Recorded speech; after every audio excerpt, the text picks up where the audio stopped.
உங்கள் பிரார்த்தனைகள் வானத்திற்கும் பூமிக்கும் இடையில் நிறுத்தப்பட்டால் என்ன செய்வீர்கள்? அல்லாஹ்வை நேரடியாகச் சென்றடைய ஒரு ரகசிய திறவுகோல் இருக்கிறது.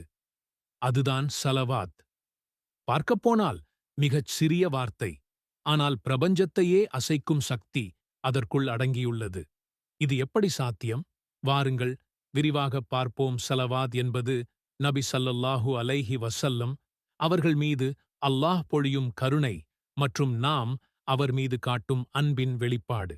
அல்லாஹும்ம ஸல்லி அலா முஹம்மத் என்ற இந்த சிறிய வாக்கியத்திற்குள் நம் வாழ்வின் போக்கையே மாற்றியமைக்கும் மாபெரும் சக்தி மறைந்துள்ளது.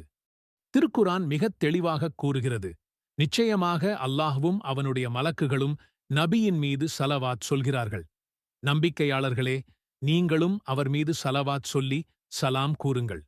இது சாதாரண வேண்டுகோள் அல்ல, இது அல்லாஹ்வின் நேரடி ஆணை. நாம் ஒருமுறை ஸலவாத் சொல்லும்போது கோடிக்கணக்கான வானவர்கள் நம்முடன் சேர்ந்து ஆமீன் சொல்கிறார்கள். அவர்களே நமக்கு துணை நிற்கும்போது நமது நிலை எப்படி உயரும் என்று கற்பனை செய்து பாருங்கள்.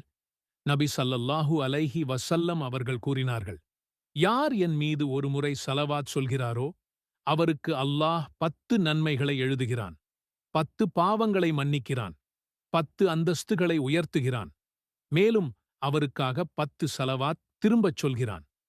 சுருக்கமாகச் சொன்னால், நன்மைகள் உங்கள் கணக்கில் பொக்கிஷமாய்ச் சேரும், பாவங்கள் இருந்த இடம் தெரியாமல் அழிக்கப்படும், சுவர்க்கத்தின் அந்தஸ்து உச்சத்தை நோக்கி உயரும்.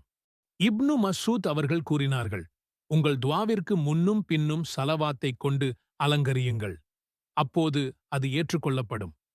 நமது கவலைகளும் தேவைகளும் அல்லாஹ்விடம் மின்னல் வேகத்தில் சென்றடைய ஸலவாத் எனும் அதிவிரைவு அஞ்சல் அவசியம். இல்லையெனில் அது உரிய இடத்தை அடையாமல் நிராகரிக்கப்படலாம்.